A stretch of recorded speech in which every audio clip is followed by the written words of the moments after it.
దేవినేని వంశ కీర్తి కిరణం, నాయకులకు ఉండవలసిన సంపూర్ణమైన అర్హత కలిగిన ఒక అద్వితీయ శక్తిగా, అందర్నీ కలుపుకుపోయే వ్యక్తిగా, యువ నాయకుడు, ప్రజా సమస్యల పట్ల సరైన అవగాహన కలిగిన దీర్ఘదర్శి, ధీరోదాత్తుడు, మితభాషి, స్ఫురద్రూపి, కార్యశీలి అయిన దేవినేని రమణ రాజకీయ రంగ ప్రవేశం జరిగింది.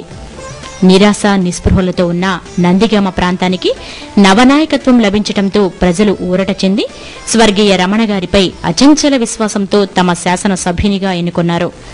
శాసనసభ్యునిగా ఎన్నికైన రమణ శాసనసభలో కాలుపెట్టకముందే ప్రజా సమస్యలపై స్పందించి నందిగామ, చంద్రలపాడు మండల రైతాంగాన్ని సంఘటితపరిచి నాగార్జునసాగర్ కాలువలలో శ్రమదానం పేరుతో శక్తికి మించి పని జరిపించి చివరి భూములకు నీరందించే ప్రయత్నం చేశారు.